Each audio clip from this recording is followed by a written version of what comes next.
அந்த ஆர்டிஸ்ட் கேட்குற விதம் சாதாரணமாக இல்லை, ஒரு எச்சரிக்கை மாதிரி இருந்துச்சு. கதிரோட முதுகில் சில்லுன்னு ஒரு நடுக்கம்.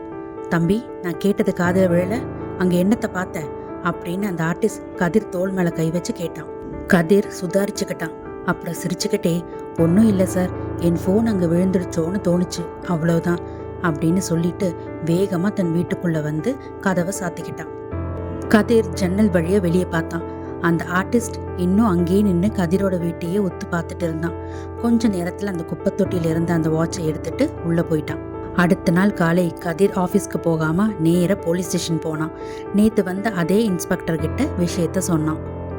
இன்ஸ்பெக்டர், தம்பி, நீங்கள் ரொம்ப கற்பனை பண்ணுறீங்க, நேற்று தான் நேரில் வந்து பார்த்தோமே, அங்கே ஒன்றுமே இல்லையே அப்படின்னு சொன்னார். கதிர் அப்பையும் விடலை.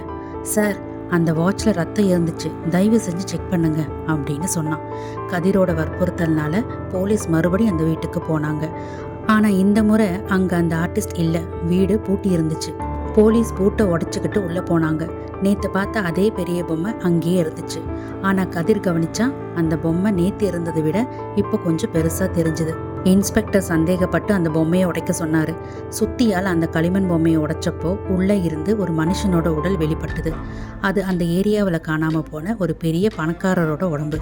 அந்த ஆர்டிஸ்ட் கொலையை செஞ்சுக்கிட்டு யாரும் கண்டுபிடிக்க கூடாதுன்னு அதுக்கு மேலே களிமண்ணை பூசி பொம்மையாக மாற்றி வச்சுருந்தான். போலீஸ் அந்த உடம்பை எடுக்கும்போது கதிரோட ஃபோன் அடிச்சது. தெரியாத நம்பர்லேருந்து ஒரு மெசேஜ்.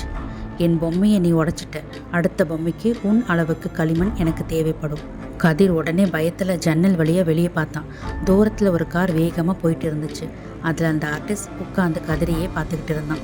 இப்போ அந்த ஆர்டிஸ்ட் கிட்ட இருந்து கதிர் எப்படி தப்பிக்க போகிறான் அப்படிங்கிறத நெக்ஸ்ட் பார்ட்டில் சொல்கிறேன். நெக்ஸ்ட் பார்ட் வேணும்னு நினைக்கிறவங்க இந்த வீடியோவை லைக், ஷேர் அண்ட் சப்ஸ்கிரைப் பண்ணிவிட்டு நெக்ஸ்ட் பார்ட் அப்படின்னு கமெண்ட்டில் டைப் பண்ணுங்கள்.